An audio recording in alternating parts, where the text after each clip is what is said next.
Em um país onde grande parte da população não confia nos políticos, mas adora o Estado, existe um jeito diferente de ver as coisas.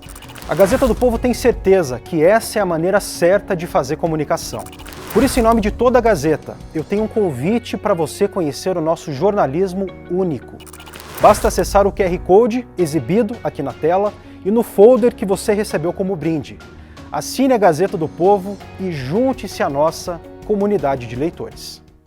Boa tarde a todos. Nós vamos, então, dar prosseguimento à segunda parte da nossa conferência. O próximo painel se chama, sugestivamente, Liberdade de Expressão, e acho que, de uma certa forma, a gente consegue fazer uma boa transição com o que foi discutido anteriormente. Queria chamar, então, os nossos palestrantes. Primeiro, eu vou chamar o Hélio Beltrão, que é fundador e foi membro do Conselho Consultivo do Instituto Millennium, fundador e presidente do Instituto Mises Brasil e da LVM Editora. LVM, para quem não ligou a sigla, a pessoa é Ludwig von Mises. Ele também é colunista da Folha de São Paulo e um dos grandes disseminadores da causa liberal aqui no Brasil. Cadê o Hélio? Aí, Hélio. Salva de palmas para o Hélio.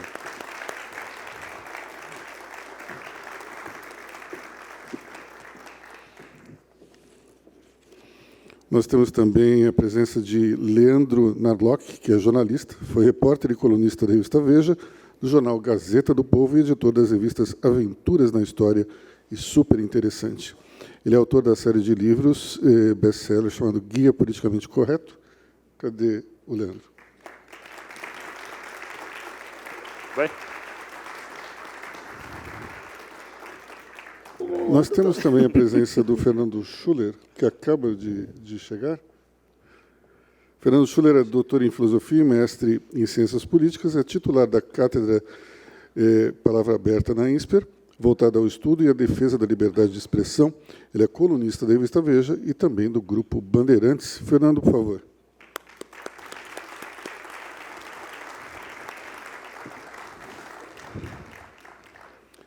Bom, nossa ideia aqui é que cada um de nós tenhamos, melhor, deles, né? Não eu. Cada um dos nossos palestrantes tenha um tempo entre 10 e 15 minutos para falar, e depois a gente faz uma mesa redonda, uma mesa quadrada, enfim, uma mesa oval. A gente vai ter aqui um bate-papo sobre esse tema que é tão importante para todos. Começando, então, pelo Hélio Beltrão. Boa tarde, pessoal. Obrigado, Aloísio e meus caros colegas e amigos, Leandro Narlock e Fernando Schiller. É um prazer estar falando sobre esse tema. Nós três escrevemos na imprensa o tempo inteiro sobre isso, né? Acho que nós quatro, verdade, Aloísio. Nós quatro, o tempo inteiro. E isso seria impensável, eu acho que há 15 anos atrás, não seria prioridade. A gente sempre teve liberdade de expressão no Brasil, desde que a ditadura acabou e teve a nova Constituição. Isso não parecia um grande problema. Agora, a gente tem que ficar escrevendo, porque é uma das grandes ameaças à nossa democracia, infelizmente, e a gente tem que ficar atento. Mas eu sou um absolutista da liberdade de expressão. O que quer dizer ser absolutista da liberdade de expressão? Não quer dizer que você possa incitar um crime iminente, uma ameaça iminente. Obviamente que não. Mas todo o resto das expressões, acho que todos nós achamos que você poderia falar o que você quisesse. As coisas mais absurdas, que a gente não concorda, né, os discursos hiperbólicos horríveis, você deveria poder falar. Inclusive porque a própria lei diz que quando você calunia, faz uma injúria, difamação, você depois responde por isso. Mas você tem o direito, como cidadão brasileiro, de falar o que você pensa, principalmente num contexto de discurso político. Acho que o julgamento do Johnny Depp ilustrou isso. O Johnny Depp, não sei quantos de vocês acompanharam, ele moveu uma ação de calúnia contra a ex-mulher, que tinha escrito, acho que 2 artigos, sem nominá-lo especificamente, mas todo mundo entendendo que ela estava acusando o Johnny Depp, ex-marido, de ter sido um cara violento. New York Times e mais uma, que eu não me lembro qual é. E o Washington Post, obrigado. E o processo, ele teve a sua vida gravemente afetada, ele foi realmente, perdeu contratos milionários, mas no final moveu essa ação, foi comprovada a calúnia da esposa dele e ele recebeu aí alguma coisa em torno de 10 milhões de dólares, se você pegar os descontos que deram aí no final, porque ele também, um advogado dele, falou uma besteira contra a ex-mulher, então deram um desconto lá, mas o Johnny Depp ganhou. Ou seja, o sistema legal brasileiro e americano, em geral, tem as suas devidas defesas para quando uma pessoa exagera no discurso. Se isso deveria ser crime ou não, que eu acho que não, são outros 500, poderia ser não na área penal, podia ser na área civil e outras coisas, podia ter atenuante, assim como a calúnia tem a exceção da verdade. Se você falou a verdade, não é calúnia, né? Então, até aí eu acho que isso poderia ser mitigado. Mas não importa. O fato é, ninguém tem o direito de calar antes.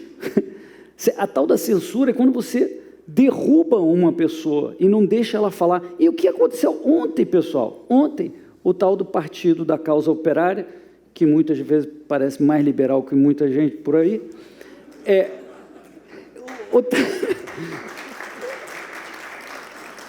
esse partido, que a gente discorda em 90%, porque eles são socialistas, querem fazer... Imagina isso, Aloysio. Eles querem implementar a ditadura do proletariado, derrubando a democracia de forma violenta. Ninguém discute se isso pode ou não ser falado, tá certo? Isso pode, isso não tem problema falar. Agora, se falou mal do skinhead, entendeu? Aí dá um problemão, dá um problemaço, não pode falar mal do skinhead. Então, veja que loucura que a gente está vivendo. Derrubaram a propriedade privada, ou seja, as redes sociais de um partido político legítimo no Brasil, né? Infelizmente é legítimo, mas como liberal a gente tem que deixar que esses caras falem essas besteiras todas mesmo. Eu acho que todas as besteiras tinham que estar à luz do dia, como a gente está aqui, para poder bater, que nem eu estou fazendo. Quer dizer, as besteiras são horríveis, tudo desgraça, mas elas têm que ser combatidas. Olha só, eu estou até rouco, Luiz. Será que fizeram alguma coisa para tirar minha voz aqui no almoço? Tem uma cabeça de careca aí. Estou perdendo a voz já, pessoal. Bom, então, não pode fazer isso com um partido político, ou com qualquer brasileiro. Eu, Leandro, acho que o Schiller é muito mais educado, tem uma compostura maior, ainda não foi tão cancelado. Mas eu e o Leandro já fomos cancelados e censurados. O YouTube já me censurou, o Facebook já me censurou. Eu já processei por calúnia uns caras que inventaram uma maluquice lá, dizendo que eu era traficante de remédio. O cara botou lá na mídia. Não primeira linha, mas mídia terceira linha, não importa, estava lá na mídia, processei. Ou seja, você tem as suas proteções, mas veja que loucura que você não pode mais falar que vem a justiça, compele essas redes sociais a agir contra gente como a gente. Não é que esse negócio, não chega nos liberais. Nós, liberais, fomos, desde o início, vigilantes contra essa atitude do Supremo Federal. Eu sei que o Schiller vai falar sobre o Supremo e o inquérito do fim do mundo. Minha primeira coluna batendo no Supremo foi em maio de 2019, logo depois da censura do Cruzoé, do antagonista, da invasão, tomada de computadores, uma opção de gente sendo investigada sem saber que estava sendo investigada, depois era convocado para dar depoimento e não entendia se era investigado ou se estava indo como testemunha, etc. Ou seja, o tal do inquérito do fim do mundo, que foi falado aqui antes do almoço, por onde toda essa confusão está residindo, porque tudo cabe nesse diabo desse inquérito do fim do mundo, né? E Quem julgam são esses senhores sábios que vão dizer se o que você está falando é verdade ou não. Quem deu poder a esses caras para dizer qual é o critério de verdade absoluta? Quer dizer, você não pode ter opinião, não pode... ou seja, o que é fake news? Como foi falado aqui, milícia digital. O que diabo é milícia digital? Talvez só porque a gente se fala, a gente já é uma milícia. Aqui, tem 3 aqui, pronto, já somos milícia. Os caras estão falando mal aqui, do STF, não pode fazer, que coisa louca. Estão falando com ódio. Veja bem, essa atitude do Supremo Federal me lembrou um depoimento que o Frank Zappa, roqueiro americano, que quando ele foi chamado a depor no Congresso Nacional americano, eu já fui aqui também convidado várias vezes para falar, ele foi lá, sobre uma iniciativa dos deputados de censurar certas músicas que continham ali algumas letras que podiam ser consideradas muito agressivas para certas pessoas. Né? No caso do Frank Zappa, eu diria que tem algumas que são realmente... Então, mas a questão é, a sociedade deve ser gerida com base na suscetibilidade dos mimizentos? Essa é a pergunta. Essa é a pergunta. Quer dizer, nós vamos rodar a sociedade baseado... eu estou ofendidinho, não gostei muito desse negócio. E aí você passa uma opção de lei. E o Frank Zappa, Luísio, ele diz o seguinte, essa atitude que vocês estão tendo aqui, que a gente está vendo no Brasil, é análogo a você querer combater a caspa por decapitação. É isso. É o que esse Supremo está fazendo.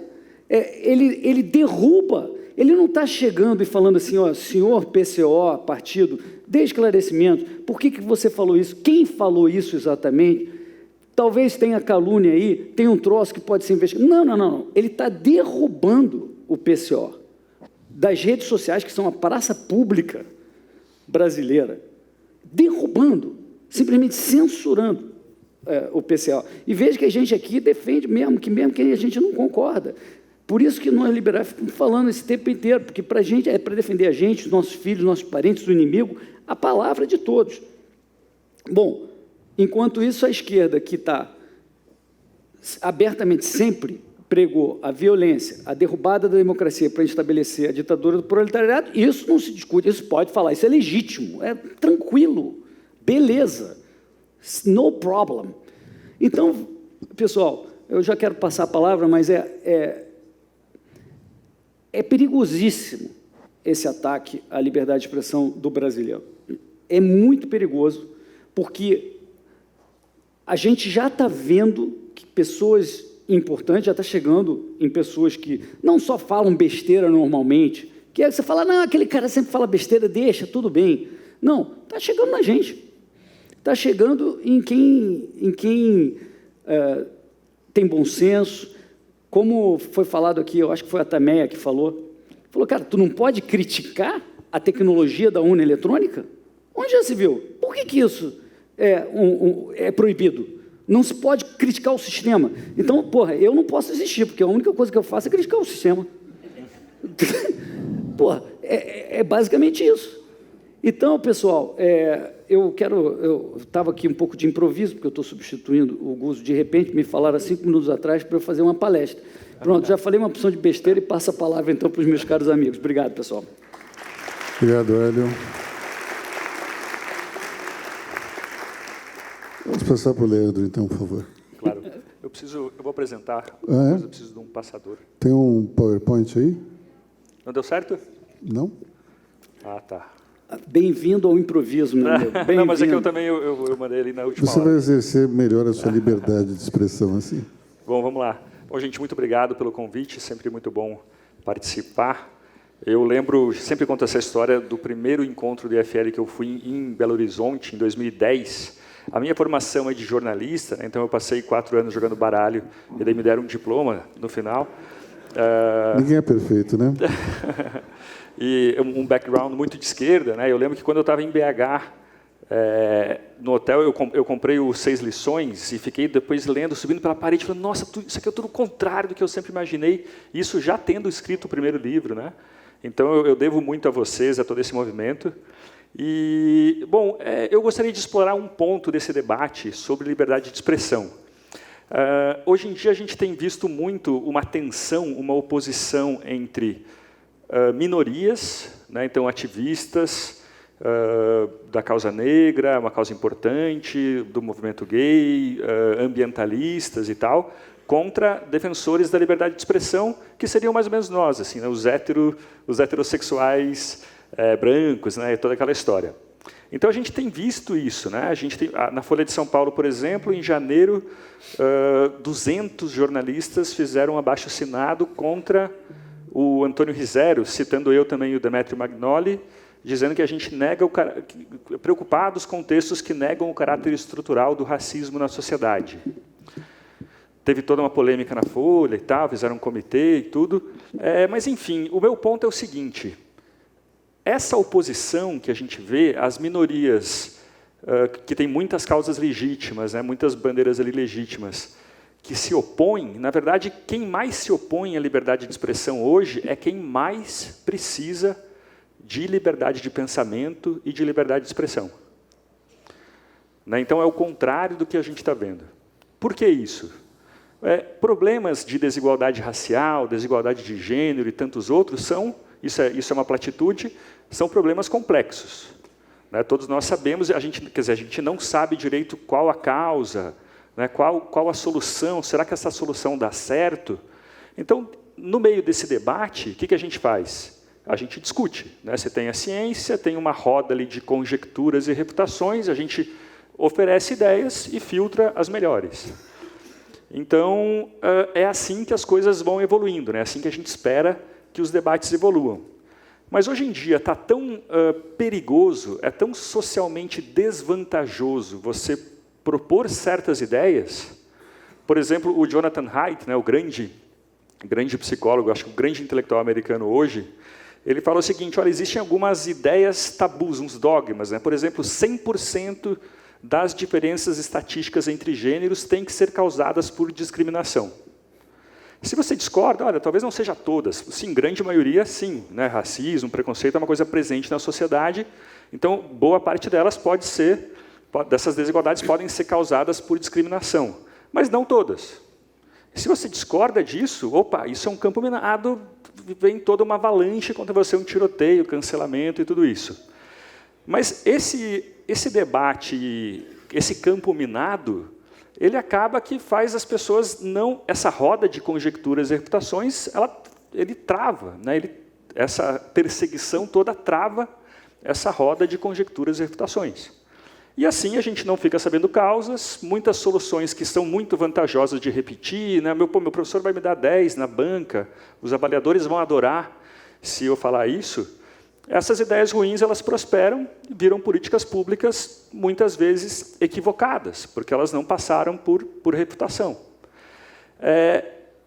Isso é terrível para a minoria. Né? Para a gente está tentando estudar preconceito, isso é muito ruim. O melhor exemplo disso é o relatório Moynihan. Né? Eu já falei disso em Porto Alegre, mas acho que é sempre bom tratar, porque é uma história muito interessante.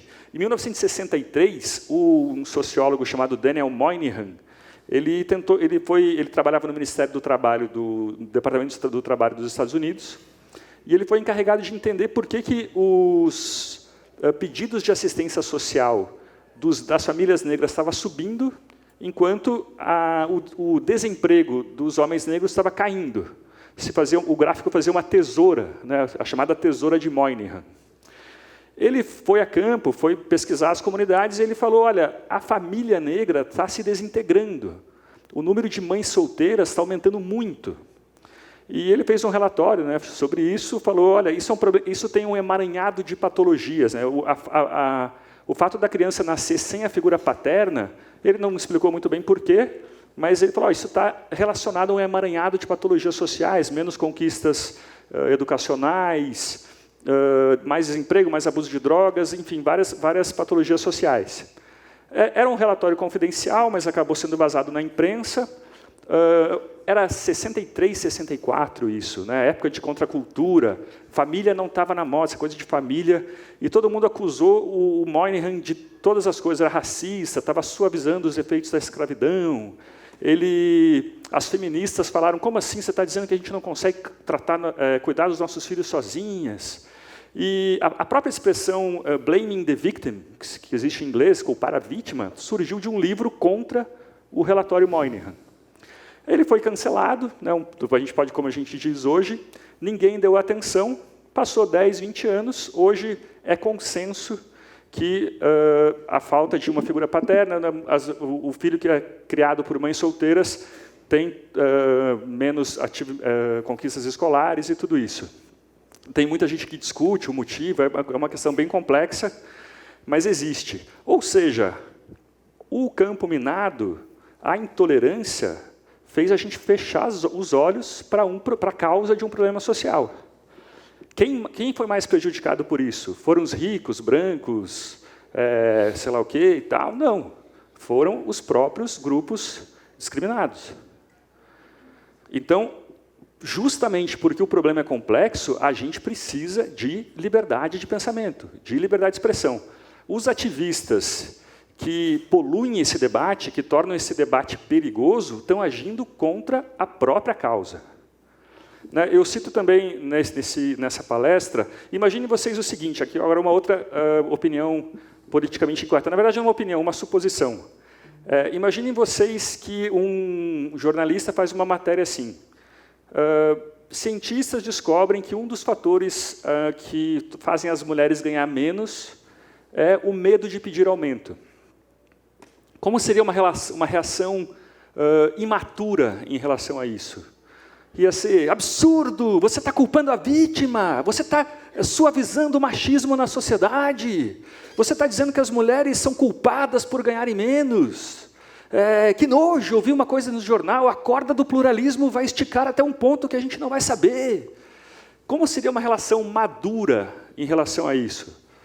Seria, bom, você pode muito bem discordar do estudo, falar, olha, esse estudo na verdade está errado, a pesquisa foi, eu mesmo não sei se isso é verdade ou não, só estou aqui supondo. Ou então você pode dizer, olha, se é verdade que existe uma tendência natural das mulheres a ter mais aversão ao risco, a gente tem que criar um programa para elas, para a sociedade ter consciência desse viés, dessa tendência, e a gente lidar com isso. Pronto. É uma forma madura. Mas qual dessas duas reações faria a pessoa ter mais sucesso nas redes sociais? A primeira. Aquela histérica, mostra assim a pessoa ela ganha no campeonato de lealdade, de comprometimento ao valor abstrato. Então, é muito impressionante toda essa psicologia social que cria todo esse campo minado, talvez muito aí com uma contribuição muito grande das redes sociais. Por último, tem um livro chamado Dano Irreversível, em inglês, de uma Abigail Shrier. Essa especialista, uma médica, se não me engano, ela cataloga centenas de casos de jovens, crianças, que passaram por bloqueio hormonal da puberdade, que não se identificavam com o próprio gênero e tal, só que se arrependeram. Depois se arrependeram e, quando viram, não conseguiam mais voltar ao que eram. Ou então passaram por 160 cirurgias de redesignação sexual, para mudar o órgão sexual e tudo isso, e uma deu errado, daí para consertar o erro, teve um erro maior. O livro teve um cancelamento enorme também em relação a ele, um apedrejamento todo. A Amazon, por um tempo, tirou do ar, proibiu que se anunciasse, que esse livro fosse anunciado na plataforma da Amazon. Mas, de novo, a minha pergunta, quem vai ser o maior prejudicado se esse livro for retirado do mercado? As crianças que sofrem algum problema de indefinição sexual, de identidade, uma questão, não se pode falar problema, mas, enfim, passam por algum sofrimento em relação a isso. Bom, então, basicamente, esse é o meu ponto. A esquerda hoje, identitária, ela, tijolo por tijolo, constrói uma justificativa contra a liberdade de expressão. Mas é ela que devia ser a mais interessada nesse assunto, nessa liberdade. Obrigado. Obrigado, Leandro. Vamos agora, então, ao Schiller. Tudo bem? Tá ligado. Bom, uma alegria estar com vocês aqui, queridos amigos. Bom, eu confesso que eu me sinto um pouco até constrangido, um pouco na linha do que o Hélio disse, de debater um assunto que me parece perfeitamente, parecia perfeitamente consolidado no Brasil, uma cultura de liberdade de expressão, lê do engano. Eu participo há muitos anos de entidades, organizações que trabalham em liberdade de expressão. Tive uma cátedra no INSPER, 5 anos, voltada à liberdade de expressão. A gente fazia alguns seminários lá, até eram tediosos, assim, porque todo mundo concordava com a liberdade de expressão. Só que um tempo para cá virou um assunto, virou talvez um dos grandes assuntos públicos do país, da democracia brasileira. E quando esse tema volta à pauta, do jeito que ele voltou no Brasil e no mundo inteiro, mas vamos lá pegar o caso brasileiro, eu já me senti, não sei se vocês já se sentiram dessa maneira, muitos aqui possivelmente, você tem que começar a argumentar a favor da liberdade de expressão com argumentos assim do manual mais básico de primeiro semestre sobre liberalismo, sobre democracia, sobre Estado de Direito, sobre direitos individuais, sobre constitucionalismo, o que me parece extremamente constrangedor ter que fazer isso. Então, eu não vou fazer isso aqui, por favor, nesse encontro, mas me sinto constrangido. Parece que nós temos que voltar a argumentar de que o Estado não deve regular a opinião, de que esses tipos penais abertos, a partir dos quais se julga, se criminalizam pessoas, se mandam prender pessoas, se arbitra sobre direitos individuais não é possível, que há 400 anos esse assunto é discutido, se evoluiu muito, a gente esqueceu aqui no Brasil. E tudo isso me parece bastante constrangedor. Então, assim, de qualquer maneira, de alguma maneira, a gente vai ter que entrar nessa discussão. E no fundo, tem uma pergunta que eu vou deixar aqui já para a mesa, eu não sei se nós vamos sair daqui, Salim, sem responder, o que a gente vai fazer com isso? Hoje, eu dou muitas entrevistas por aí, participo de programas, e tenho meus horários lá no Grupo Bandeirantes, e a pergunta que mais me faz, hoje de manhã me fizeram na rádio, bom, como é que a gente sai disso, Fernando? Como é que a gente resolve isso? Para onde é que nós estamos indo no Brasil? Porque nós estamos indo no mau caminho no Brasil, um péssimo caminho no Brasil, mas a gente sabe que está indo no mau caminho. Esse fato do PCO ontem é terrível, é lamentável, é patético, eu não tenho expressões muito para usar, mas ele tem um sentido didático, pedagógico. Eu vi muita gente nas últimas 24 horas que não dava a menor bola para isso, que achava que era perseguição, esses fascistas que estão destruindo a democracia. Eu tenho um querido amigo meu que se autodenomina liberal, um grande intelectual, não vou dar nomes aqui, e um dia eu falei para ele, faz um mês atrás, mais ou menos, a gente teve uma conversa por telefone, e ele me disse assim, e eu me lembro que eu mencionei até por uma didática típica de professor de filosofia, assim, o professor de filosofia ele sempre tenta assim, inverter a situação, ver se o mesmo critério se adapta a uma situação diferente da sua crença. Ele tenta, E eu perguntei, e havia um militante de esquerda fazendo as mesmas acusações ao Supremo, etc., que os militantes da direita. E eu perguntei para ele, vem cá, não tem que aplicar o mesmo critério aqui e ali, na tua visão? Óbvio que eu sou contra qualquer desse tipo de aplicação, mas... E ele disse assim para mim, não, mas esse militante da esquerda, ele não participa de um grupo que ameaça a democracia. Ele me usou esse critério. Não participa. Daí hoje eu liguei para ele. Não ia perder a chance. E aí? Daí ele disse, pois é, eu tenho que pensar um pouco. Ele falou assim, deixa eu pensar um pouco. Como é que eu respondo? Porque agora, vamos dizer,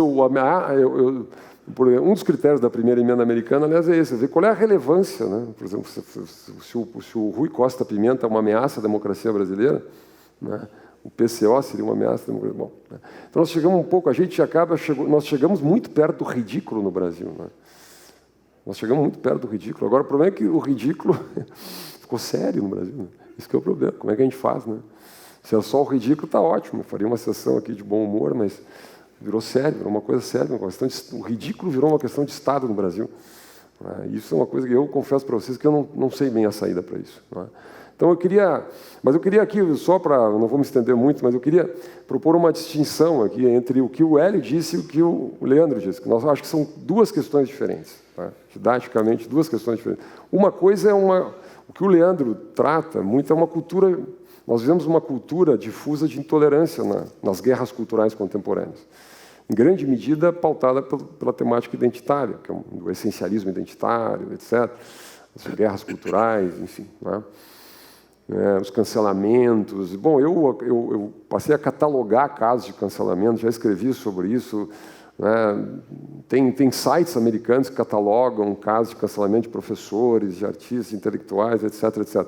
Mas como uma vez eu tive uma conversa com o Roberto até sobre isso é perfeitamente diferente de uma outra questão, que é um pouco o que o Hélio colocou, que é quando entra a coerção do Estado, né? Porque o cancelamento ele expressa uma cultura de intolerância, né? É lamentável, é esteticamente, etc, etc, etc. Bom, todo mundo aqui que participa do debate público já foi achincalhado, acho que já foi, né? Hoje mesmo eu estava vendo, acho que um tweet do Thiago, né? Daí estava o cara xingando o Thiago lá, né? E está aqui o Marcel, já é um grande especialista em xingamentos públicos, das mais... né? Acho que todos aqui, né? Esse aqui é o maior especialista do Brasil. Esse aqui é o maior especialista do Brasil, né? Mas uma detestável que seja, abjeto que seja, expressando uma cultura de intolerância que seja, no fundo é um exercício da liberdade também.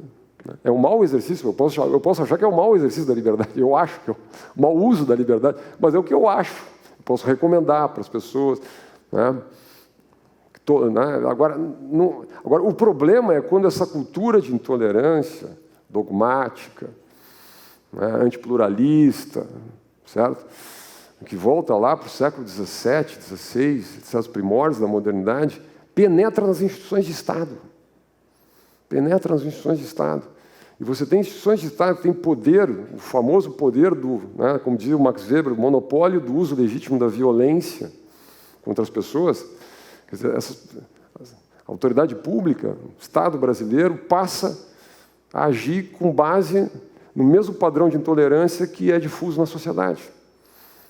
Bom, aí eu acho que nós temos um problema sério, né? Esse inquérito das fake news, com todo o respeito, que eu digo sempre, né, daqui a pouco vão nos prender também, né? Com todo o respeito, eu acho que pode divergir no país, né? A verdade é essa. E a verdade é que tem muita gente com medo no Brasil. Muita gente com medo. Eu trabalho na imprensa, eu vejo isso todos os dias. Medo, medo. Agora, esse inquérito das fake news que nós criamos no Brasil, já tem quase 3 anos, deixou de ser um inquérito há um bom tempo já. Ele se tornou uma política permanente de Estado no Brasil de controle da opinião. É isso que nós estamos vivendo no Brasil. Onde, quando entra, pode entrar, ontem entrou o PCO, vai entrar amanhã o outro, vai entrar o outro, vai entrar... Isso é um inquérito para analisar o quê? Qual é o objeto definido? Qual é o tempo de duração desse inquérito? É infinito? Bom, um inquérito que não tem objeto, né, que parte das opiniões, das interpretações, etc., etc., de autoridades de Estado. Pode incluir qualquer coisa, sob qualquer pretexto, e é permanente, não tem prazo. Não é mais um inquérito, é uma política de Estado. Então, no seio do Estado brasileiro, aos 35 anos da Constituição brasileira, nós temos hoje uma estrutura de controle, um panóptico nacional de controle da opinião no Brasil. É isso que nós temos no Brasil. O que faz o Supremo Tribunal Federal monitorando o Twitter do Rui Costa Pimenta? Monitorando o que diz o Rui Costa Pimenta, qual é a frase que ele bota. Hoje eu vi um tweet, por acaso, do Rui Costa Pimenta, que, aliás, é um personagem muito engraçado, né? E ele diz assim, olha, o PCO sempre defendeu isso aqui, porque a teoria deles é essa, né? Os juízes têm que ser eleitos, não tem que ter o Senado, então nós já defendemos a extinção do Senado, ele botou tudo embaixo, a gente defende a ditadura do proletariado, etc. Bom, então é isso, né? Acho que a juízes, não queremos esse Supremo, para mim tem que extinguir esse Supremo, que é outro modelo, outro... Agora nos caçaram aqui, né? Isso aconteceu em 1900, eu me lembrei que isso aconteceu no Brasil em 1947, foi mais pesado ainda, extinguiram o Partido Comunista Brasileiro em 1947. A democracia na época brasileira, e um dos argumentos para extinguir o Partido Comunista Brasileiro em 1947 foi que um era que eles recebiam dinheiro no exterior, então atentavam contra a soberania nacional, o outro era que eles eram contra a democracia, atentavam contra as instituições democráticas. Nós voltamos para os anos 40 no Brasil. Eu estudei história, aqui o Leandro também, a gente estudou história. Quantos anos nós estudamos que aquilo era um símbolo de um momento triste da história brasileira, repressivo da história brasileira, o glorioso. Agora nós voltamos exatamente, e a esquerda, boa parte da esquerda aplaudindo isso, e boa parte dos liberais aplaudindo isso. Aplaudindo. Onde ficaram um pouquinho com as barbas de molho, dizendo, opa, parem um pouquinho, então do outro lado também pega. Mas é um outro lado pequenininho, né? Então tudo bem, bota embaixo do tapete. e deixa assim, mas eu acho que tem muita gente hoje com as barbas de molho sobre isso, né? Eu queria dizer para vocês, eu acho que... Eu teria várias coisas para dizer, mas esse assunto é infinito, né? A minha impressão é que a liberdade de expressão, eu acabei indo estudar história da liberdade de expressão, não vou aqui dar uma aula apenas para concluir, para dizer assim, a liberdade de expressão ela é o resultado de um longo aprendizado, o próprio aprendizado da modernidade e do liberalismo na modernidade. E não foi um aprendizado simples. A Europa, quer dizer, a ideia da liberdade de expressão, uma vez, há alguns meses atrás, não, mais um ano atrás, um pouco mais, eu um dia me parei para me perguntar assim, onde é que eu queria entender, Leandro, de onde é que surgiu esta ideia? Não é?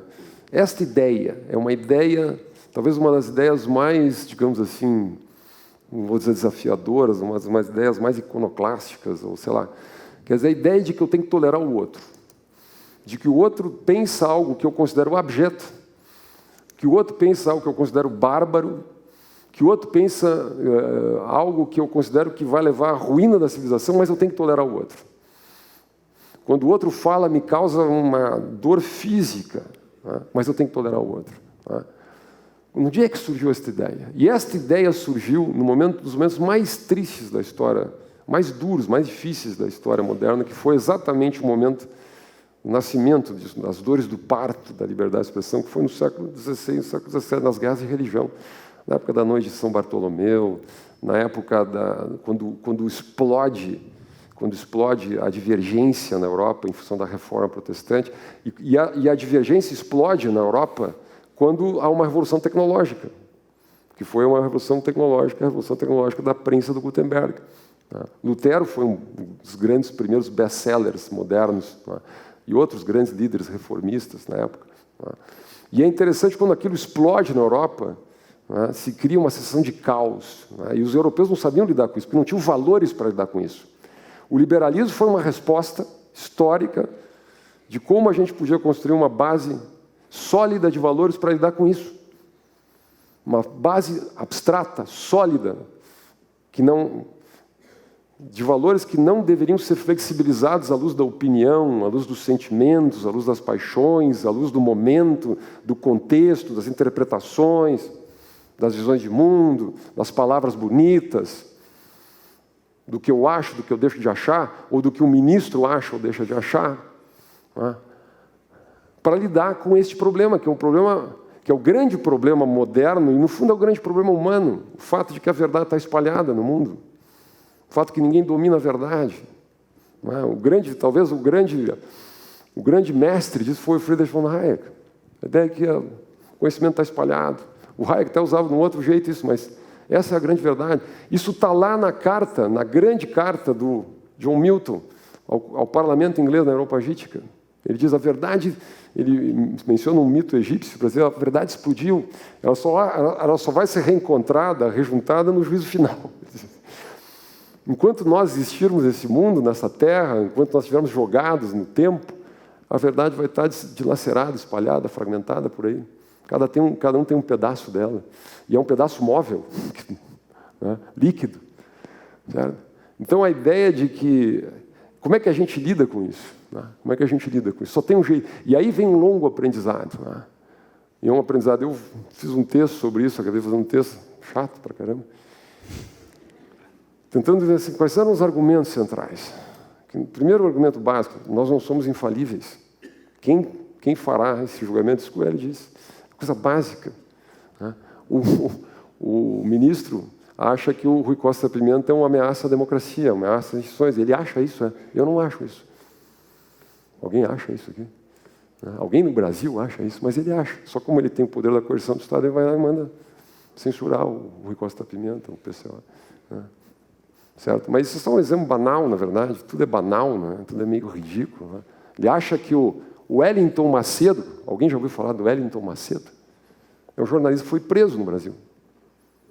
Foi preso no Brasil. Ficou 2, 3 meses preso, porque ele fez um vídeo, fazia no YouTube, divulgando os atos do 7 de setembro. Como não era proibido, segundo o ministro, divulgar os atos do 7 de setembro, ele fez um vídeo divulgando, falando possivelmente bobagens. Né? Não importa. Qual é a importância, qual é a relevância, qual é a gravidade? Recentemente, o próprio ministro mandou censurar um sujeito chamado Cláudio Lessa. Já ouviram falar? Eu nunca tinha ouvido falar, nunca tinha lido. Aliás, nunca li, nunca. Possível não concordo nada com o que ele diga, dei uma olhada por alto. Censura prévia. E é interessante que censura prévia, Tiago, no Brasil deixou de censura prévia. Deixou de ser censura prévia. Eu me lembro da ministra Carmen Lúcia dizendo assim, cala a boca, já morreu, não tem censura prévia. O próprio ministro Alexandre de Moraes recentemente deu uma palestra dizendo a liberdade de expressão tem que ter limites no Brasil. O que não pode é a liberdade de expressão, ele disse. Quando eu li aquilo, como se diz lá no Rio Grande, me caiu os butiados dos bolsos. Me caiu os butiados dos bolsos. Eu disse, eu me lembrei do George Orwell, das minhas leituras, por isso que eu começo a lembrar a leitura da adolescência. A nova língua, a inversão pura da verdade. A nova língua, assim, como não tem... Então, quer dizer, quando você diz assim, manda uma carta, o ministro manda uma determinação para o Telegram tirar do ar o Cláudio Lessa, não é censura prévia? É o que é censura? Então, o que é censura prévia, exatamente? Quando ele diz assim que tira o PCO das todas as redes sociais para eles não falarem, não é um problema de eu processar o Rui Costa Pimenta porque ele diz que eu sou skinhead. Pode ser que eu me sinta muito ofendido na minha honra, um patrimônio meu, a minha honra, meu cabelo, sei lá. É um direito. É um direito. Eu me sinto agredido na minha honra, eu vou processo. Crimes contra a honra, defesa de crimes contra a honra são defesas de patrimônio. A honra é um patrimônio. Então, assim, eu posso processar, isso faz parte. A posteriori, vou ter direito a contraditório, devido processo, um juiz independente, imparcial, vai julgar, ok. Tem alguma novidade nisso? Estado Democrático de Direito, devido processo, é antigo isso, Agora, não, censura prévia. Agora, censura prévia, se perguntar por aí, não tem censura prévia no Brasil. Então, nós vivemos no mundo orwelliano, óbvio que tem censura prévia no Brasil, está instaurada a censura prévia no Brasil. Esse panóptico que nós criamos lá no seio do Estado brasileiro, hoje pratica abertamente censura prévia. Só que não diz, E diz que é contra a censura prévia, e diz que não existe a censura prévia. Então, eu me sinto assim, muito constrangido nesse momento brasileiro, confesso para você, muito constrangido nesse momento brasileiro. Não sei o que dizer direito. Quer dizer, toda a história da liberdade de expressão ela foi construída para resolver esses problemas.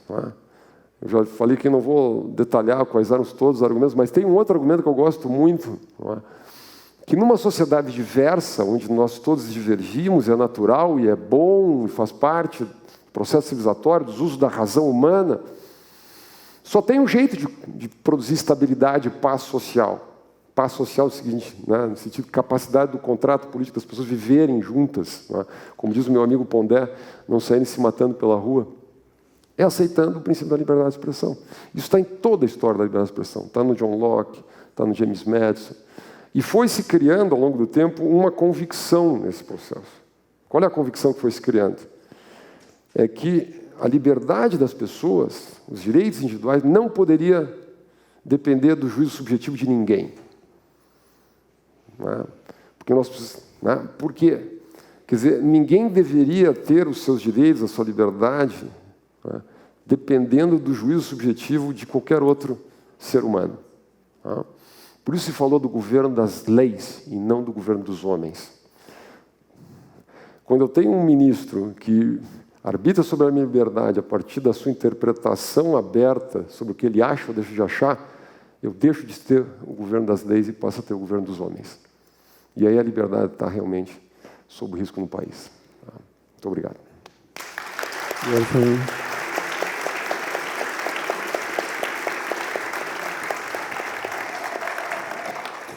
Esse é um ponto muito importante, porque quando a gente fala na ausência de censura prévia, a gente tem que lembrar um pouco o que era a censura prévia no governo militar. E a gente tem uma diferença muito básica, que era o seguinte: a censura, naquele momento, era do veículo e do conteúdo, não era da pessoa.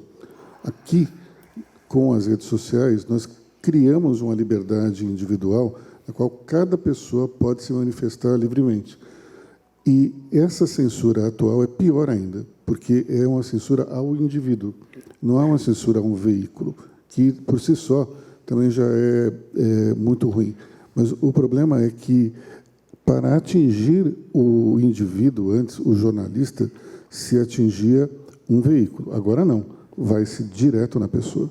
Isso é muito mais grave, na minha opinião. O que você acha, Hélio? Eu concordo. Eu acho que o nosso querido Schiller falou sobre o medo que muitas pessoas têm. Eu sinto, muitas vezes, medo. Na hora de eu apertar, eu vou apertar o send nesse negócio ou não vou apertar o send nesse negócio? É o que o americano chama de chilling effect, que é o efeito de esfriamento, que você fica com medo. Pô, a gente está sendo perseguido. Qualquer coisa hoje que a gente poste, ainda que sejamos, de certa forma, figuras públicas, então tem um pouco mais de proteção do que o cidadão normal, a gente está afetado.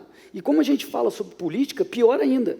O Leandro fala um pouco menos, eu acho, sobre política, mas eu comento uma opção de coisa. Então, dá medo, Luiz. Dá medo. Porque, então, qual é o efeito disso, Fernando, sobre a expressão no conceito do Hayek de informação dispersa? Quer dizer, se as pessoas não estão falando o que acham, se a gente não pode falar nada da urna eletrônica, sei lá por quê, eu não entendo nada dessa parte tecnológica, mas você não pode nem comentar se aquela questão tecnológica é relevante ou não, porque você está sendo contra a democracia. Você está fazendo um ato contra a democracia.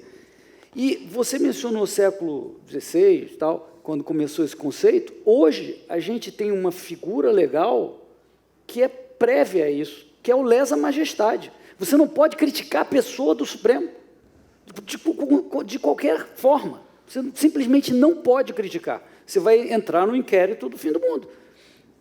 É o crime de lesa majestade que não está previsto na nossa Constituição. Você não pode falar mal da majestade. É uma loucura isso.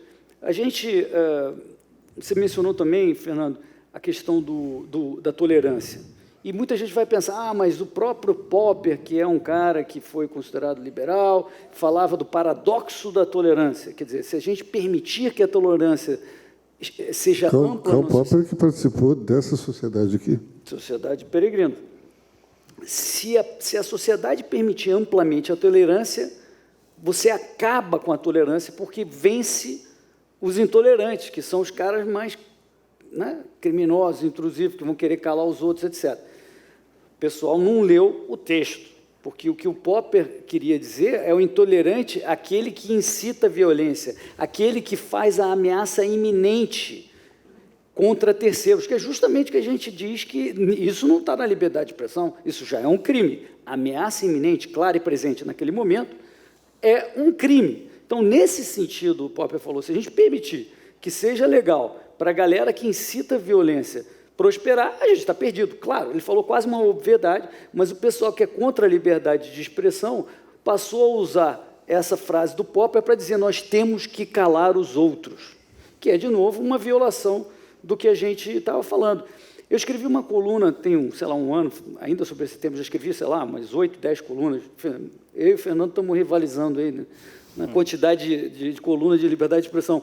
Mas eu escrevi sobre a doutrina americana, que vem dessa coisa da ameaça iminente, que é a doutrina Brandenburg, que foi um cara que era da KKK, da KKK lá, esses caras abjetos, e o cara falou, inclusive, estava dando lá um comício, junto aos maluquinhos dele lá de chapéu estranho, e aí falou de coisas horríveis, de ir para Washington e invadir, uma coisa parecida, eu não me lembro exatamente o detalhe, uma coisa parecida com o que o Trump fez, mas o Trump estava lá perto. E ele... Mas tinha um cabelo, tinha um chapéu esquisito também, não tinha? Quem? Tinha um chapéu esquisito também, né? O Trump, é um troço, o dele já era uma coisa mais elaborada, é um turbante, né? Uma coisa assim, meio laranja, faz umas voltas. Parecia o vocalista do Jamiroquai. Mas o ponto é que os Estados Unidos, tão maduros nessa evolução que o Fernando falou, a Suprema Corte, o cara foi condenado por incitação à violência, sei lá qual foi exatamente a tipificação legal que foi usada, mas de ele falar, não, somos contra esse sistema, vamos marchar até Washington, etc. Ele foi... condenado, mas a Suprema Corte falou, não, ele quer defender essas ideias malucas aí, de KKK, deixa ele defender essas ideias malucas, porque a gente tem que lidar com isso. Isso tem uma inteligência de a gente falar que é horrível tudo isso que é feito, mas permitir que aquilo fique na superfície, porque a gente sabe quem são os idiotas que estão falando aquilo, a gente consegue ser contra a opinião, se contrapor. Mas se me permitir, cara, só sobre esse detalhe, né? O John Stuart Mill, no texto clássico dele, No Liberty, ele tem uma justificativa do idiota, né? Das ideias idiotas. Ele diz o seguinte: as ideias, por mais imbecis e idiotas sejam, elas nos obrigam a sermos melhores. Exato. Sim. Elas cumprem... É muito fácil você falar e cala esse cara. Porque você, provavelmente os outros que estão observando vão falar, então esse cara não tem argumento. Então será que essa ideia não é boa? E quantas pessoas, o Aloysio viveu nessa época que eu vivi também, que as ideias que eram proibidas tinham o maior charme possível. O maior charme. Assim, tudo que era meio que proibido, censurado, isso aí é que ganhava corpo. Então, na medida em que você vai e fala, vamos calar essa turma que fala absurdos, é isso que você está querendo construir. Você está permitindo que isso prospere no submundo, sem nem você saber direito quem é que está achando isso, defendendo isso. Olha, eu vejo, Hélio, algumas coisas que acontecem nesse século XXI e fico imaginando como era impossível de prever isso no passado. Então, por exemplo, quando a gente pensa na censura provocada pelo AI-5, era uma censura que criava indignação na esquerda e a esquerda, portanto, defendia a liberdade de expressão. Agora, o que nós vemos é uma liberdade de expressão que é criticada por certos setores da esquerda que trabalham contra ela. Então, é algo que, se eu tivesse, lá em 1968, alguém me dissesse, olha, daqui a quase 50 anos... a esquerda vai ser contra a liberdade de expressão, eu iria dizer que essa pessoa está maluca. Porque esse é o verdadeiro paradoxo da história. O Popper não estava com nada com paradoxo. Ele não tinha ideia.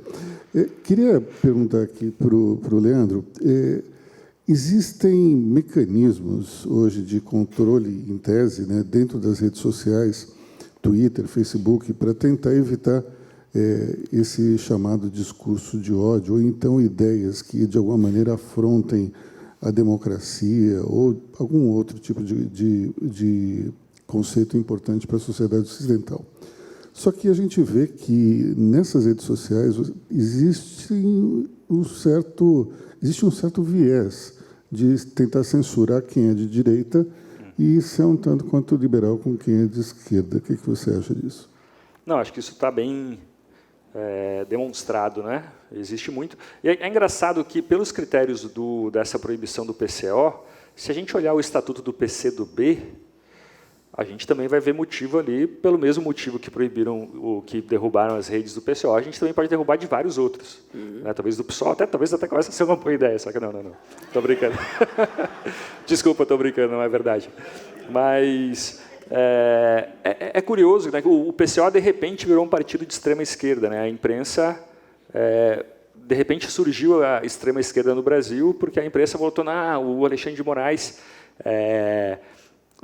proibiu um partido de extrema esquerda, então pode. Né? Acho que o Schuller já escreveu até sobre isso, que mas aquele cara é um fanático, o que você está defendendo um fanático? Não estou defendendo o maluco, estou defendendo o direito das instituições brasileiras, né? Como ele disse, que não se deve depender de um juízo individual, os nossos direitos.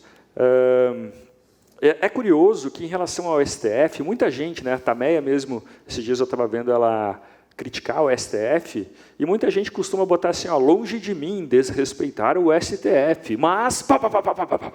né? Mas aquela decisão... E a gente não tem isso com o Legislativo, né? A gente fala 300 picaretas no Congresso, a música lá do Paralamas e tal. Não tem isso com o Executivo, e tudo bem. E a posição da imprensa é bastante curiosa. Né? O jornal O Globo se arrependeu daquele editorial apoiando o golpe de 64. Mas parece que hoje eles talvez se arrependam, estão praticando uma ação que talvez daqui a algumas décadas eles também se arrependam. Né? A imprensa serve para se criticar. Então, se você tem o presidente da República, na frente, o jornalismo inglês é muito assim. Né?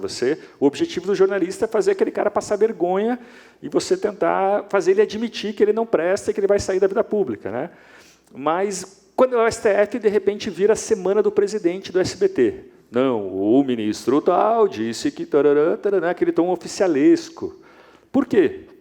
Com um você é tigrão, com o outro você é tchutchuca. Por que a gente não explora também as contradições do STF, que são várias, que estão várias por aí?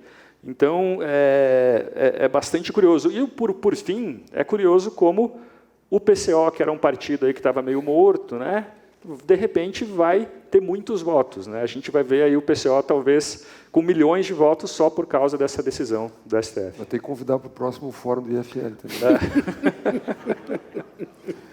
Você sabe que eu participava de um grupo, a Revelia, no qual tinha uma regra que não podia se falar mal de ninguém do STF, porque, afinal de contas, era uma afronta à democracia. Mas todo mundo ficava falando mal do presidente Jair Bolsonaro. Até que um dia um dos participantes falou assim, mas peraí, não estou entendendo.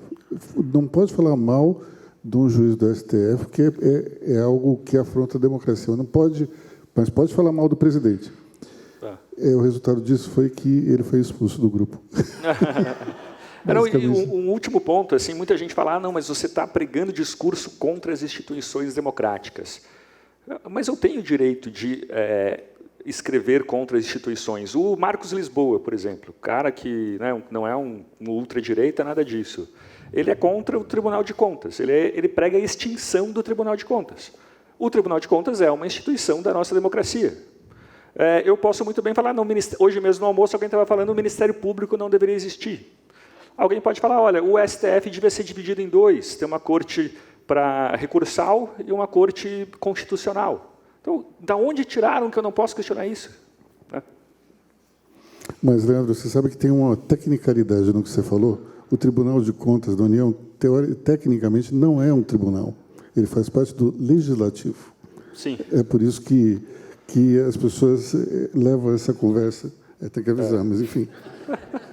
Fernando, me diz uma coisa, dentro desse cenário que você traçou, a gente tem isso acontecendo nos outros países também. Essa cultura do cancelamento ela é muito forte nos Estados Unidos, mesmo na Europa. Agora, lá você não tem a figura de alguém do judiciário atuando diretamente contra pessoas que, na cabeça, na interpretação desses magistrados, atentam contra a democracia e as instituições. Como é que você vê isso? Interessante. Eu acho que existe hoje, por N razões aqui que extrapolariam, acho que esse debate, mas às vezes se criou no mundo contemporâneo, quer dizer, isso obviamente tem a ver com a revolução tecnológica. Nós vivemos lá com Gutenberg, estamos vivendo agora uma nova... Nós estamos já longe nessa revolução tecnológica. Então, você teve a entrada... Esses dias eu vi um dado até interessante, tem mais de 500 mil influencers no Brasil. Eu vi um dado esses dias numa matéria de jornal. Influencers definem que tem mais de 10 mil seguidores, não sei o quê. Então, assim, nós vivemos uma democracia de milhões. Nós éramos uma democracia de milhares, no fundo. Se você pegar 30 anos atrás, 35, 40 anos atrás, você tinha algumas dezenas de milhares de pessoas que comandavam o debate público. Se é que tinha tanto. Eu me lembro quando eu adoro contar, quando eu comecei, primeira vez que eu quis participar do debate público, fazer uma bobagem, quando eu tinha lá meus 19 anos, sei lá, eu mandei uma carta para Zero Hora. Zero Hora, um jornal lá de Porto Alegre. E o editor decidia se publicava ou não a carta. Então, tinha uma mediação institucional. Então, quem tinha acesso ao espaço público eram pessoas que tinham acesso a instituições, na verdade. Eu me lembro que eu participava de um partido político na época. Para divulgar as nossas ideias, a gente imprimia um material, tinha que escrever, datilografar, imprimir, passar no... Todo mundo está desconfiado que é o PT, mas você pode contar, né? Deixa assim. E a gente ia na fila do IAPI, que é um postão lá de saúde, dia às 6 da manhã distribuía aquilo, era um trabalhão. Para você exprimir uma ideia, era um trabalhão, você dependia de uma instituição. A mídia... Esse eu acho que é o fato fundamental da democracia hoje, conhecido de todos. O que aconteceu é que, quando você tem essa erupção da democracia, acontece um processo de hiperpolarização política. Isso é registrado em pesquisa nos Estados Unidos, no mundo inteiro, especialmente nos Estados Unidos. E você tem, interessante isso, a Pippa Norris, que é uma cientista política americana, ela lançou faz alguns anos atrás, o The Great Backlash, a ideia de que você teve uma radicalização, de um lado, dos movimentos por direitos civis, boa medida movimentos identitários, e você teve uma reação conservadora. Né? Não sei se está bem colocado isso, né? Ela considera um backlash. Eu não considero. Eu acho que as pessoas colocaram seus pontos de vista, e os pontos de vista que as pessoas colocaram na esfera pública não eram propriamente os pontos de vista hegemônicos das instituições. A verdade é essa. Né? Então você tem essa cisão das grandes democracias hoje. Né? Aquilo que é o pensamento difuso que surge nas redes sociais e o pensamento que é hegemônico nas instituições. Aqui no Brasil é claro isso. Né? Você vê, assim, tem um mundo lá na internet, um mundo caótico, um pouco selvagem. Né? Por isso que o Telegram, eu acho que incomodou tanto, né? Esse mundo desregrado, desregulado, né? Onde como é que pode o Bolsonaro ter 1 milhão e tantos seguidores, que coisa, né? E você tem um mundo das instituições, dos editoriais do Estadão, da Folha, do Globo, da Globo News, das grandes emissoras, das instituições. Eu me lembro de uma época que a sociedade civil no Brasil entrava, a sociedade civil sempre era convidada para ir para o palco, assim, né? A sociedade civil era a ABI, a OAB, a CNBB, assim, a sociedade civil agora convida a sociedade civil para vir ao palco, né? Então esse mundo explodiu, né? E isso causou um nível de radicalização na democracia que nós vamos tentar entender por muito tempo ainda. Só para dar um dado, esse dia saiu uma matéria do The New York Times muito interessante sobre a mudança da American Union Civil Liberties. Para quem conhece esse termo, é uma organização centenária nos Estados Unidos, né, que liderou historicamente a defesa da primeira emenda nos Estados Unidos. Né, a cultura da primeira emenda e a prática da primeira emenda. No famoso caso, né, o Roberto Cruz escreveu sobre isso, eu escrevi também, acho que o Hélio escreveu, muita gente escreveu sobre isso. O famoso Skalki, o famoso caso de Skalki, quando você teve aquela marcha nazista, né, e quando você teve a marcha nazista num subúrbio judeu, né, quem defendeu o direito dos nazistas, que eram uma meia dúzia de gato pingado, fazer a tal da manifestação, foram os advogados judeus da American Union Civil Liberties, né, que até hoje um deles está vivo, né, e ele deu um depoimento para o The New York Times dizendo assim: a American Union Civil Liberties mudou. Depois do Trump mudou tudo. Depois que o Trump entrou no poder, eles largaram de mão esse negócio da primeira emenda, falam muito pouco da primeira emenda. Agora o problema é a luta anti-Trump. Né? Isso aconteceu no Brasil, vamos lá. Né? Boa parte dos liberais também, vamos botar a mão na consciência. Boa parte dos liberais abandonaram boa parte do liberalismo por ódio do Trump brasileiro aí e tal. Isso aconteceu no Brasil. Por quê? Porque o ódio político, o ódio partidário, a paixão, ela é mais poderosa no coração humano do que a defesa de princípios abstratos. Uhum. E o liberalismo, né? O liberalismo só sobrevive em tempos de tempestade, tempos difíceis, se a gente se manter firme na defesa de princípios abstratos. A nossa fidelidade a princípios abstratos. Não é? Se a gente se deixar levar pelo vento das paixões, a gente termina nisso, liberais apoiando a censura. Não é? E eu acho que é isso que vem acontecendo. Eu acho que, por isso que eu digo, ontem é triste o que aconteceu, mas é pedagógico. Né? Olha, eu queria relembrar aqui um acontecimento de alguns anos atrás, que foi quando alguns artistas se uniram para evitar que se fizesse livros biográficos sobre ele. Se lembra dessa história? Então, isso. Roberto Carlos teve. Roberto Carlos, outros artistas também. E na época a justificativa seria que isso deveria ocorrer para evitar mentiras, uma espécie de, digamos, antepassado das fake news. A minha tese é que é exatamente o contrário, é para evitar as verdades inconvenientes. Até quando a gente pode traçar um paralelo entre esse acontecimento do passado e o que a gente tem hoje? Eu acho que é parecido, sim. Nós não somos exatamente donos da nossa reputação, porque a nossa reputação vive na cabeça das outras pessoas, uma opinião das outras pessoas, ela é a propriedade das outras pessoas. Você não tem o direito a obrigar a sociedade a manter a sua reputação imaculada, porque ela não é propriamente sua. Então, eu sou contra essa proibição de escrever, Se você cometer injúria, calúnia, difamação, está previsto no nosso código, você pode tratar, mas proibir a divulgação, como houve também, não sei se você se lembra, Luiz, teve um livro sobre o Safra, quando teve lá o negócio do assassinato que saiu, e aí os Safra tentaram recolher o negócio inteiro, e aí o livro ficou circulando nesses Telegram da vida. Então, só para fazer um comentário sobre isso, eu acho que a guerra para frente, a solução, uma das soluções, viu, Fernando, é a tal da criptografia mesmo. Porque se os caras estão tentando perseguir a gente, calando a gente, derrubando todas as plataformas que eles conseguem meter o dedo, porque eles se julgam donos da sociedade, o Estado que manda em tudo dentro do Estado, nada, nenhuma opinião fora do Estado, então talvez a gente tenha que se esconder do Estado e ter uma solução criptográfica onde você aí pode falar o que você quer falar e que ninguém possa descobrir que é você, idealmente até. Eu acho que o anonimato ele tem um valor na sociedade. Isso quer dizer porque que o se metaverso... você pode ser perseguido na sociedade, hoje a gente pode ser perseguido, qualquer coisa que você fale pode ser usada contra você. Quer dizer que o metaverso pode ser uma solução para isso? Eu já não sei muito bem, não.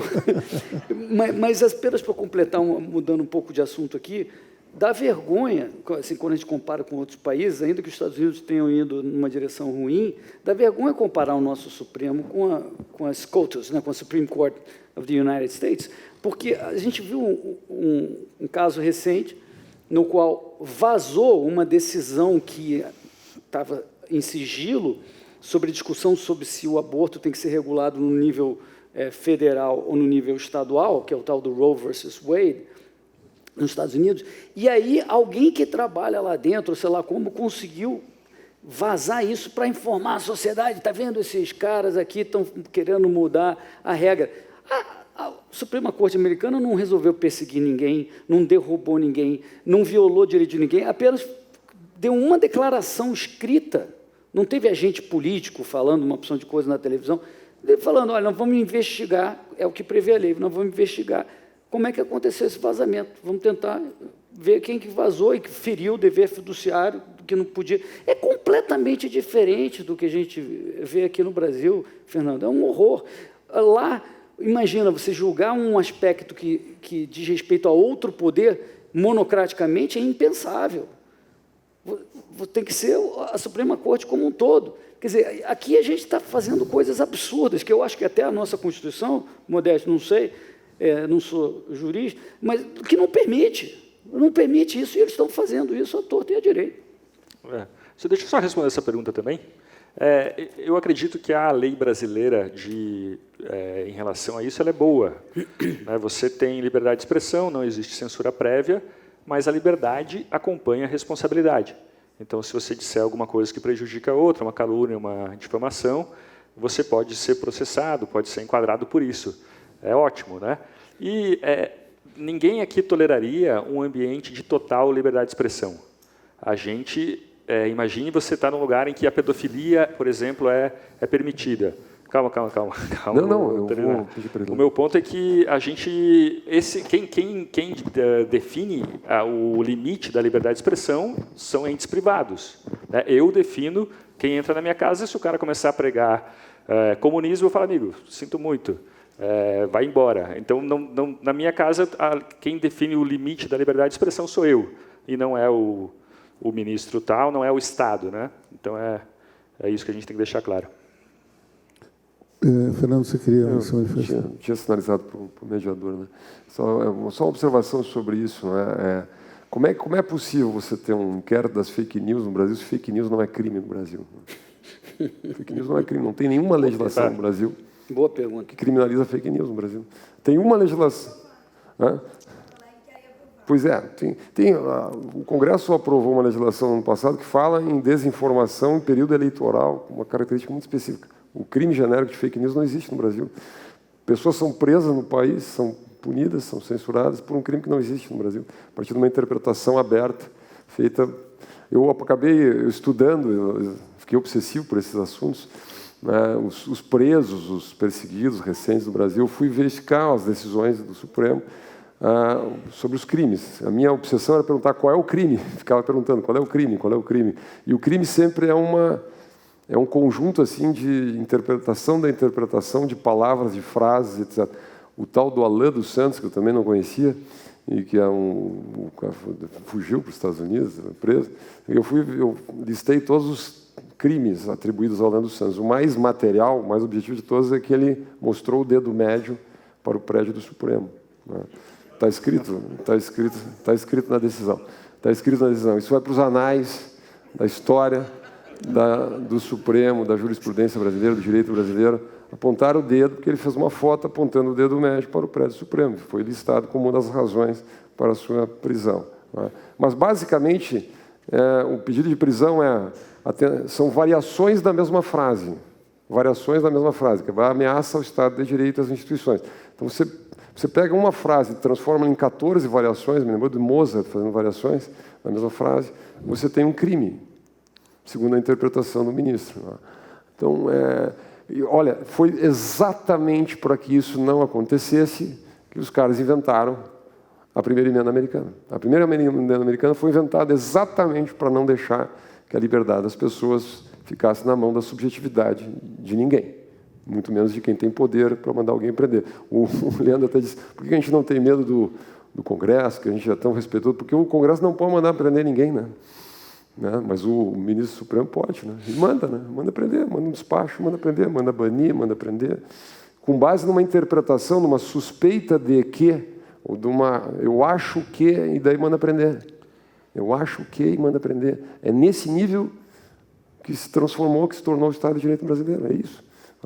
Então, assim, eu me lembro, os Estados Unidos, eu adoro contar essa história, não vou me estender aqui, mas o grande mestre da primeira emenda foi o James Madison. Os Estados Unidos também escorregaram lá no início da história da primeira emenda. Em 1798, no governo de John Adams... Alien and Sedition Act. O Sedition Act. O Sedition Act foi aprovado pelo Congresso americano, e o Sedition Act foi o momento em que a primeira emenda, lá no início, ainda bem que foi lá no início, e eles aprenderam. Né? Eles aprenderam. Porque havia a possibilidade da guerra com a França, e era, atos sediciosos contra o presidente dos Estados Unidos, o governo americano, etc., etc. Foram presos 20 jornalistas, um deputado, né? Eu até brinquei que a história se repete, como é que é, primeiro como farsa, primeiro como tragédia, depois como farsa. Né? De alguma maneira, nós tivemos lá naquele momento histórico, e quando surgiu o Sedition Act, qual era o problema do Sedition Act? Era a interpretação subjetiva do que era um crime. Né? O que é um libelo, o que é uma ofensa, o que é um ato de sedição, o que é uma ameaça. Se você abrir essa porta, esse espaço de interpretação subjetiva, toda a liberdade de expressão vai por água abaixo. Porque quem dirá aonde parar? Quem dirá qual é o limite? Quem dirá qual é a fronteira? O Supremo, ué. Hã? O Supremo. Pois é, mas aí é que é o problema. Pois é, esse é o problema. Não deveria ser o Supremo. Ô, Schuller, mas pensa... Só para dizer a frase. Não deveria ser o Supremo, deveria ser a lei. A lei. Porque o Supremo não está acima da lei. O Supremo não está acima da Constituição. Agora tem essa discussão que o Leandro colocou aqui.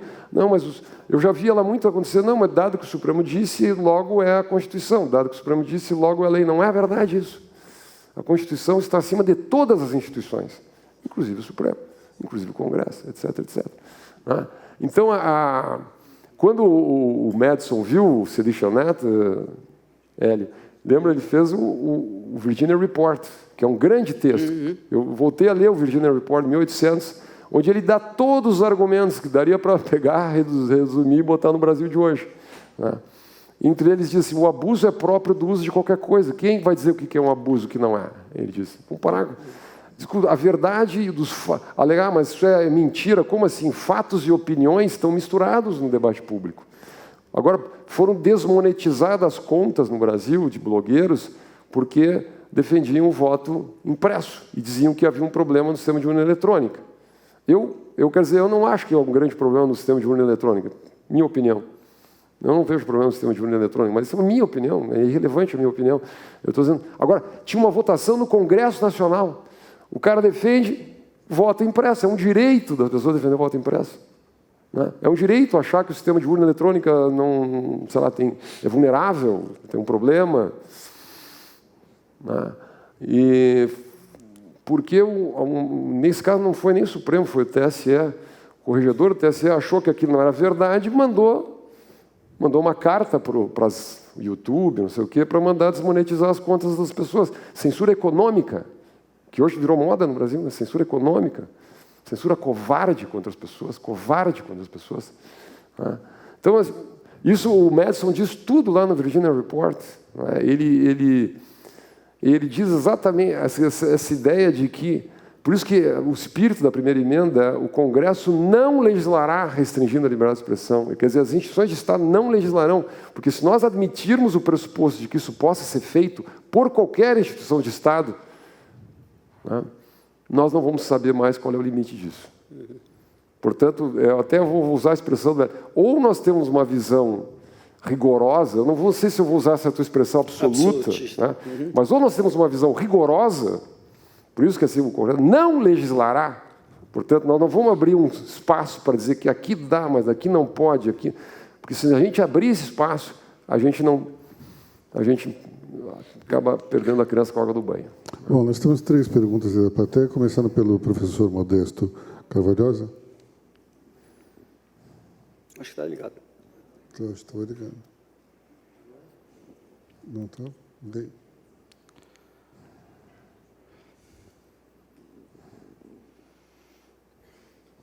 Quer pegar?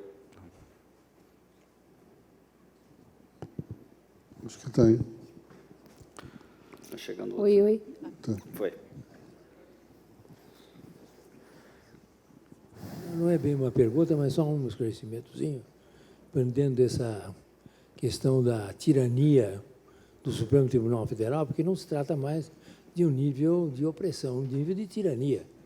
A tirania nada mais é do que realmente você estabelecer um regime dos homens, não das leis, de uma maneira opressiva e de terror. Então, só para informar, só para dar uma informação, que no julgamento dessa figura do deputado Daniel Silveira, o Supremo Tribunal Federal condenou o Daniel Silveira e o advogado do Daniel Silveira. Então, isso é a quebra absoluta do regime democrático, em todo o seu sentido. Quer dizer, você não pode mais defender. Isso lembra a época do terror da Revolução Francesa, em que o Malesherbes, o grande advogado Malesherbes, resolveu defender Luís XVI no Tribunal do Povo. E, então, o Tribunal do Povo fez o seguinte, condenou o Luís XVI à guilhotina porque ele cometeu um crime lesa pátria e condenou à guilhotina o Malesherbes por defender alguém que tinha praticado um crime lesa pátria. E o Supremo Tribunal Federal condenou a uma multa pesadíssima o advogado que defendeu o Daniel Silveira.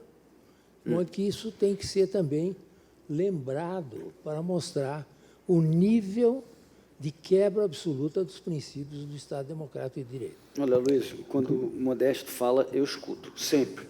E se a gente está numa situação onde um jurista espetacular, como Modesto Carvalhosa, diz que a gente está vivendo uma tirania do Supremo Tribunal Federal, a gente tem que se preocupar. Eu acho que é isso que o Fernando está dizendo. É constrangedor, mas, ao mesmo tempo, a sociedade não se mobilizou e a gente não vislumbra solução para isso. Roberto. É muito mais fácil eu fazer a pergunta depois que o professor Carvalhosa se manifesta, porque fica tudo mais claro, né? Então, a gente sabe que as pessoas vão compreender melhor aquilo que eu vou dizer. O que eu acho, na realidade, é que nós estamos aqui todos defendendo uma fake news, que o Brasil é uma democracia. Né? Não, o Brasil não é uma democracia, e se é uma democracia, é a democracia estabelecida para defender determinados grupos com determinados privilégios. Tá? Então, é um sistema pervertido no qual os grupos que detêm o poder coercitivo, em última instância, e quem detém o poder coercitivo em última instância, antes do Exército, é o Supremo Tribunal Federal, que utiliza exatamente isso para fazer exatamente o que a gente está condenando.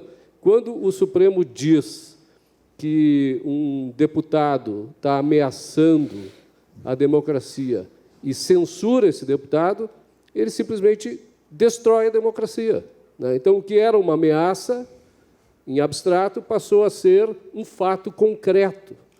E, da mesma maneira, eu posso deduzir o seguinte, que nós, então, como disse o professor Carvalhosa, não temos mais Estado no Brasil, nós não temos mais leis no Brasil, e nós estamos sob uma tirania que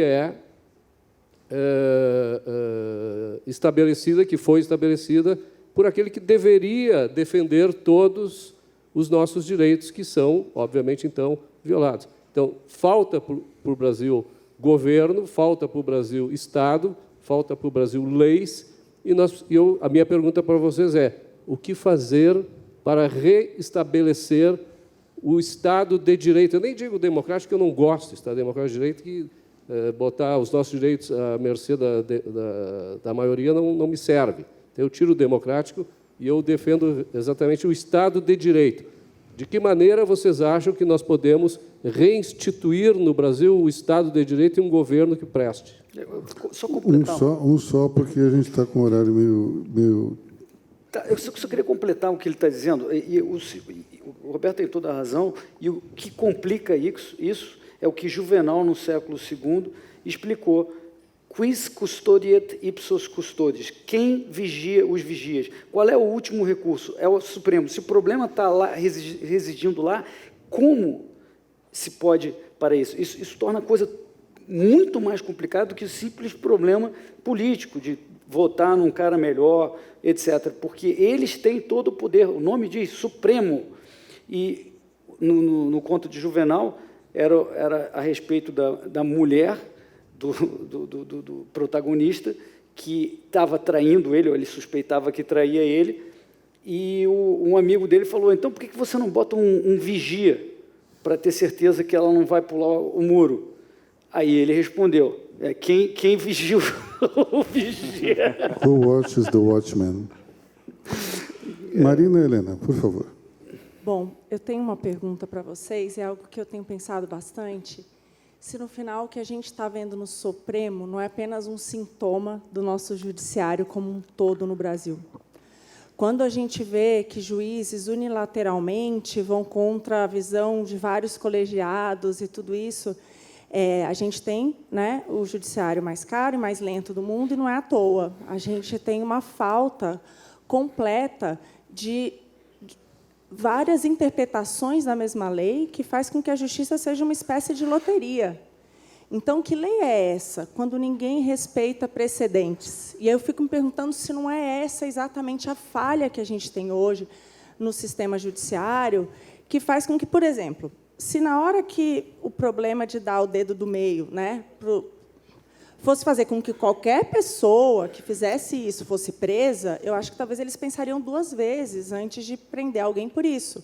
Ou o que acabou de ser feito contra o PCO pudesse ser usado para qualquer outro, com base na mesma, né, na mesmo precedente, se isso não também impediria, né, esse uso, enfim, muito pessoal, né, como se a gente, de fato...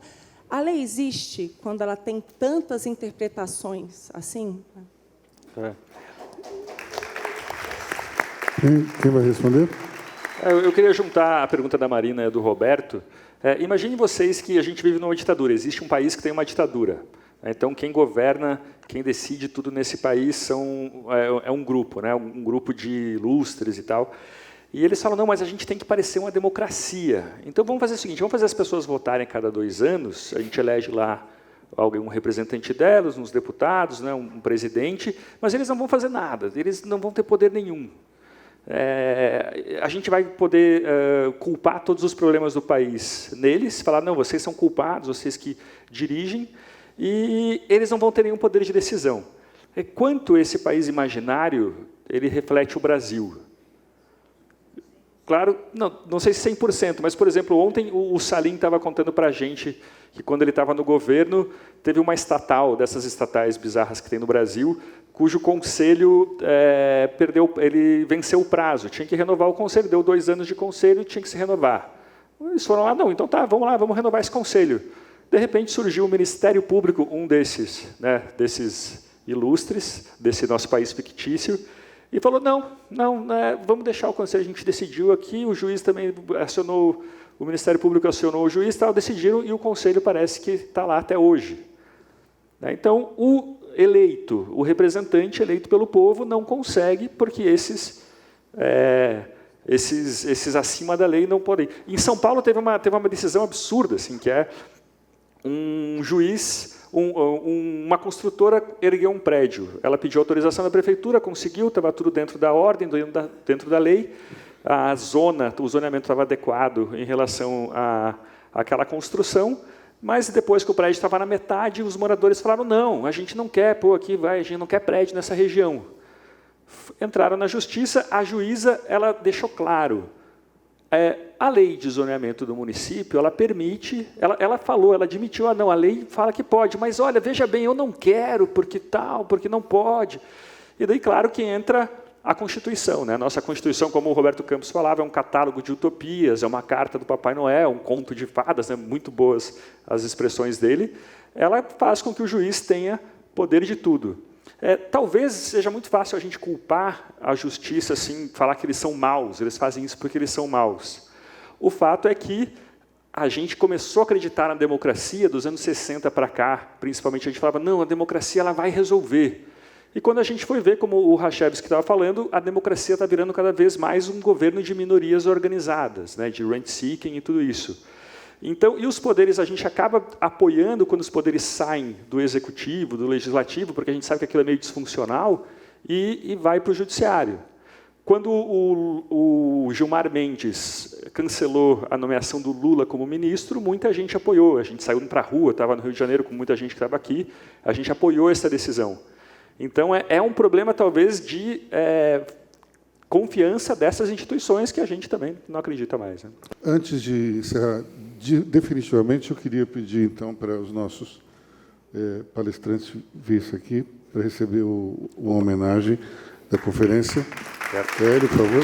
Obrigado, gente.